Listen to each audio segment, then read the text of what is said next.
ఎదురుగా మరో 40 మంది కీలకమైనటువంటి మావోయిస్టులు లొంగిపోబోతున్నారంట. దాంట్లో రాష్ట్ర కమిటీకి సంబంధించినటువంటి వాళ్ళు ఉన్నారు, ఛత్తీస్గఢ్కి సంబంధించిన వాళ్ళు ఉన్నారు, మరొక కేంద్ర కమిటీ సభ్యుడు కూడా ఉన్నారనేటువంటి చర్చ మొదలైంది. మధ్యాహ్నం 2:30 సమయానికి తెలంగాణ డీజీపీ మీడియా సమావేశం ఏర్పాటు చేసి వారిని మీడియా కూడా చూపించే అవకాశం ఉంది. అయితే శివధర్ రెడ్డి సమక్షంలో లొంగిపోతున్నటువంటి 40 మందిలో 24 మంది తెలంగాణ వాళ్ళేనట. 24 మంది తెలంగాణ రాష్ట్రానికి సంబంధించిన వాళ్ళే ఉన్నారట. సో పోలీసు అదుపులో అగ్రనేతలు ఉన్నారా లేదా అనేది ఇంకా క్లారిటీ లేదు. సో తెలంగాణలో మొత్తంగా 59 మంది మావోయిస్టులే ఉన్నారనేది గతంలో తెలంగాణ డీజీపీ చెప్పిన మాట. సో తెలంగాణ రాష్ట్రం నుంచి మావోయిస్టు పార్టీగా వైపుగా వెళ్ళి అక్కడ ఉన్నవారు 59 మందే. సో ఆ 59 మందిలో ఇప్పుడు 24 మంది ఈరోజు వాళ్ళు చెప్తున్న ప్రకారంగా లొంగిపోతున్నారంటే ఇంకా అతి తక్కువ మందే మావోయిస్టు పార్టీ వైపుగా ఉన్నారు. సో వారందరూ కూడా త్వరలోనే మేము మావోయిస్టు పార్టీలో నుంచి బయటకు తీసుకొచ్చి జనజీవన స్రవంతిలో కలుపుతామనేది పోలీసులు చెప్తున్నమాట. ప్రస్తుతం కేంద్ర కమిటీలో ఉన్నటువంటి వారు గణపతి, దేవ్జీ, మల్లా రాజిరెడ్డి అండ్ పాక హనుమంతు, పస్నూర్ నరహరి.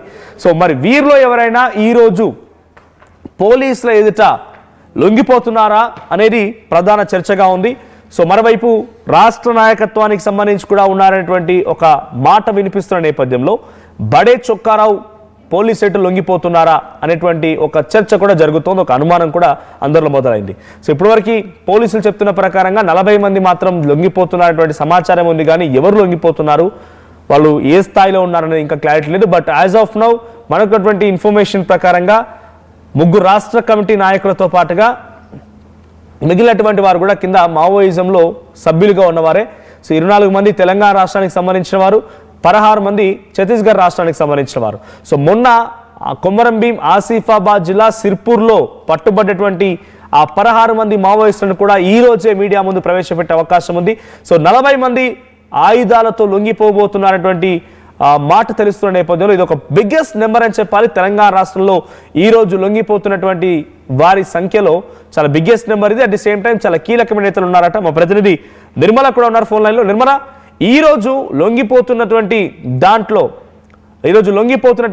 ఎవరైనా కీలకమైన నేతలు ఉన్నారా? పోలీసులు ఏదైనా కీలకమైన నేతల పేరు చెప్తున్నారు. రాష్ట్ర నాయకత్వం అంటే తెలంగాణ రాష్ట్రానికి సంబంధించి రాష్ట్ర కార్యదర్శిగా వ్యవహరిస్తోంది బడే చొక్కారావు అలియాస్ దామోదర్. సో ఆయన పేరేమైనా వినిపిస్తోందా?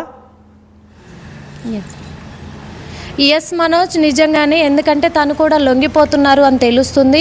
ఇప్పుడు జరుగుతున్నటువంటి కాల్పుల్లో కూడా భయపడిపోయి అందులో ప్రజాదరణ కూడా తగ్గిపోయింది అని చెప్పేసి కూడా మావోయిస్టులందరూ కూడా దాదాపు 40 మంది వరకు లొంగిపోయే అవకాశం ఉంది. అది కూడా డీజీపీ ఎదురుగా కూడా వాళ్ళు లొంగిపోయే అవకాశాలు కనిపిస్తున్నాయి. కాబట్టి మరి శివధర్ రెడ్డి కూడా ఈరోజు మధ్యాహ్నం ప్రెస్ మీట్ పెట్టి అన్ని వివరాలు కూడా తెలియజేస్తాము అని చెప్పేసి కూడా చెప్తూ ఉన్నారు. మరి ఈ మావోయిస్టులు గతంలో కూడా దాదాపు 60 మంది వరకు తెలంగాణ రాష్ట్రం నుంచి కూడా లొంగిపోయినట్టుగా తెలుస్తూ ఉంది. ఇప్పుడు మాత్రము 24 మంది తెలంగాణ రాష్ట్ర మావోయిస్టులే లొంగిపోవడం జరుగుతుంది ఈరోజు అనేది కూడా ఇప్పుడు చర్చనీయాంశంగా మారింది అని కూడా చెప్పుకోవచ్చు. మరి మావోయిస్టులు ఛత్తీస్గఢ్లో కూడా చాలా వరకు ఎదురుకాల్పుల్లో వాళ్ళు ప్రాణాలు కోల్పోవడం కూడా జరిగింది. కాబట్టి ఆయుధాలను విడిచిపెట్టి జనజీవన స్రవంతిలో కలిసిపోవాలి అనే ఒక ఉద్దేశంతో వీళ్ళంతా కూడా లొంగిపోతున్నట్టు తెలుస్తుంది. ఇందులో ముఖ్యంగా 3 కీలకమైన ముఖ్యులు ఉన్నట్టుగా కూడా తెలుస్తుంది మనోజ్. రైట్, అంటే దీంట్లో రాష్ట్ర నాయకత్వానికి సంబంధించిన ప్రధానమైన పేర్లు బయటకు వస్తున్నాయా? అంటే మొన్న కొమరం భీం ఆసిఫాబాద్ లో పట్టుబడినటువంటి 16 మందితో పాటుగా ఇంకా ఎవరైనా కీలక నేతలు ఉన్నారా? ఎస్, ఒక 10 మంది పేర్లు మాత్రము వినబడుతూ ఉన్నాయి. అందులో వచ్చేసి కూడా కమిటీలో ఉన్నటువంటి వాళ్ళలో గణపతి, దేవ్జీ, అలాగే మల్లా రాజిరెడ్డి, పాక హనుమంతు, వాళ్ళతో పాటు తెలంగాణలో ఉన్నటువంటి వాళ్ళలో మాత్రము కార్యదర్శి కూడా సత్యనారాయణ రెడ్డి, కంకనాల రాజిరెడ్డి, ముప్పిడి సాంబయ్య, పవనానందరెడ్డి, అలాగే రత్నాబాయి వీళ్ళంతా కూడా లొంగిపోతున్నట్టుగా తెలుస్తూ ఉంది Manoj. Right, thank you Nirmala. So మొత్తంగా మావోయిస్టు పార్టీకి సంబంధించి రోజు రోజుకి ఆదరణ తగ్గిపోతోంది. టెక్నాలజీ పరంగా భద్రతా బలగాలని, పోలీసులను కూడా ఎదుర్కోవడానికి ఏమాత్రం కూడా మావోయిస్టులకి అంత టెక్నాలజీ లేదు. సో పైపెచ్చు ఆపరేషన్ కగార్ పేరుతో కేంద్ర ప్రభుత్వం ఎక్కడికక్కడ జల్లెడ పడుతోంది అడవులన్నింటినీ కూడా. సో హిడ్మా లాంటి వ్యక్తుల్నే పట్టుకోగలిగింది, హిడ్మా లాంటి వ్యక్తుల్నే హతమార్చగలిగింది అనుకున్నప్పుడు ఇంకా మావోయిస్ట్ పార్టీలో చాలా మంది ఉన్నప్పటికీ హిడ్మా లాంటి వ్యక్తులు కొంత పవర్ఫుల్, ప్రధానంగా వినిపించిన పేర్లు. అటువంటి సిచ్యువేషన్లో ఇంకా కింది స్థాయిలో ఉన్న వాళ్ళు లేకపోతే ఆయన తర్వాత పనిచేస్తున్న వాళ్ళు రాష్ట్ర నాయకత్వమైనా కేంద్ర సభ్యులైనా కూడా వారంతా ఇబ్బంది పడుతున్నారు, భయపడిపోతున్నారు. సో ఎటు ఏ వైపు నుంచి పోలీసులు భద్రతా బలగాలు వచ్చి తమని అంతమొందిస్తాయో లేదంటే మావోయిస్టు చెప్తున్న ప్రకారంగా బూటకోపి ఎన్కౌంటర్ల పేరుతో తమని హతమారుస్తాయో తెలియక ఇబ్బంది పడుతూ ఉన్నారు. సో మావోయిజం అనేది బతికి ఉంటుంది అని వాళ్ళ బలంగా చెప్తున్నప్పటికీ మావోయిస్టులను మాత్రం ఇప్పుడున్న సిచ్యువేషన్లో కేంద్ర ప్రభుత్వం ఇప్పుడు జరిగినటువంటి చర్యలు చూస్తూ ఉంటే డెఫినెట్గా వాళ్ళ లక్ష్యాన్ని 2026 మార్చి కల్లా నెరవేర్చుకునే అవకాశం కనబడుతోంది. సో ఈ రోజు డీజీపీ శివధర్ రెడ్డి ఎదుట 40 మంది మావోయిస్టులు లొంగిపోయే అవకాశం కనబడుతోంది. సో ఛత్తీస్గఢ్, మహారాష్ట్ర, బీహార్, ఆంధ్రప్రదేశ్ ఇవన్నీ కూడా బీజేపీ సపోర్ట్ ఉన్నటువంటి ప్రభుత్వాలు లేదంటే బీజేపీ పాలిత ప్రాంతాలు. కాబట్టి తెలంగాణ కొంత సేఫ్గా ఉందనే ఆలోచన డెఫినెట్గా మావోయిస్టులకు వచ్చి ఉంటుంది. ఎందుకంటే రీసెంట్ డేస్లో మనం చూస్తూ ఉన్నాం ఛత్తీస్గఢ్కి సంబంధించి ఇంటెలిజెన్స్ నిఘా వర్గాలు ఏం చెప్తున్నాయి, ఛత్తీస్గఢ్లో మావోయిస్టులు లేరు, అయిపోయారు.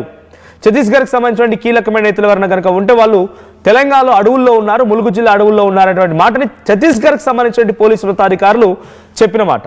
మరి తెలంగాణలో ఎందుకున్నారు అని అంటే తెలంగాణ ప్రభుత్వం కొంత ఆంధ్రప్రదేశ్లో ఎన్కౌంటర్ జరిగింది, మహారాష్ట్రలో ఎన్కౌంటర్ జరిగాయి, ఛత్తీస్గఢ్లో ఎన్కౌంటర్ జరిగాయి, బీహార్లో కూడా కొంత ఎక్స్ట్రీమ్ సిచ్యువేషన్ ఉంది. కానీ తెలంగాణలో ఇంతవరకు ఎన్కౌంటర్ చేయని దాఖలాలు లేవు. ఎన్కౌంటర్లు జరగాలి అని అంటే డెఫినెట్గా రాష్ట్ర ప్రభుత్వం సహకరించాలి, రాష్ట్ర పోలీసుల సహకారం కూడా ఉండాలి.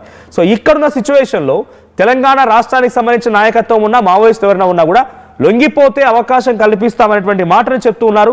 ఏకంగా కాంగ్రెస్ పార్టీకి సంబంధించి పీసీసీ అధ్యక్షుడిగా ఉన్న మహేష్ కుమార్ గౌడ్ కూడా ఇటీవల కాలంలో మావోయిస్టులకు సంబంధించినటువంటి ఒక రౌండ్ టేబుల్ కాన్ఫరెన్స్లో హాజరై కూడా ఆయన కూడా ఇదే మాట్లాడుకొచ్చారు. ఒకవేళ కనుక వాళ్ళు జనజన స్రవంతిలోకి వస్తానంటే ఆహ్వానిస్తున్న ఈ సమయంలో ఇంకా అడవి బాట పట్టి అడవిలో పోరాడాల్సింది ఏం లేదు, ప్రజల మధ్యకు వచ్చి ప్రజలతో మమేకమై మీరు ప్రభుత్వాలపై పోరాడండి అని చెప్పేటువంటి మాటని ఆయన కూడా మాట్లాడడం కాంగ్రెస్ పార్టీ నాయకులు, కాంగ్రెస్ పార్టీ ప్రభుత్వం, కేంద్ర అధిష్టానం నాయకత్వం కూడా ఇదే రకమైనటువంటి అంటే కాంగ్రెస్ అధిష్టానం కూడా ఇదే రకమైనటువంటి ఆలోచనతో ఉందనే భావనలో మావోయిస్టులు ఉన్నారు. అందుకే వాళ్ళు తెలంగాణను ఒక ఆప్షన్గా ఎంచుకొని ఇక్కడ రావడానికి, ఇక్కడ వాళ్ళ యొక్క లొంగుబాటు జరగడానికి వాళ్ళు అంగీకరిస్తున్నట్టు కనబడుతోంది. సో ఈ రోజు 40 మంది లొంగిపోతున్నారు. మరి 40 మందిలో ఎవరైనా కీలకమైన నేతలు ఉంటారా ఏంటి అని చూడాల్సిన అవసరం అయితే ఉంది. బట్ యాజ్ ఆఫ్ నౌ 16 మంది కుమరమి ఆసిఫాబాద్లో పట్టుబడ్డ దాంట్లో మావోయిస్ట్ సంబంధించినటువంటి పార్టీకి రాష్ట్ర నాయకత్వానికి ఒక కీలకమైన నేతగా ఉన్నటువంటి సీనియర్, సో 23 ఏళ్ల అనుభవం ఉన్నటువంటి రవి, ఎర్రగొల్ల రవి అనేటువంటి ఒక వ్యక్తి ఉన్నారంటే ఒక పేరైతే తెలుస్తోంది. సో దాంతో పాటుగా బడే చొక్కారా ఉన్నారా లేదా, సో ఏంటి ఎవరెవరు రాష్ట్ర నాయకత్వానికి సంబంధించిన వారు రోజు లొంగిపోతున్నారని చూడాల్సిన అవసరం అయితే ఉంది.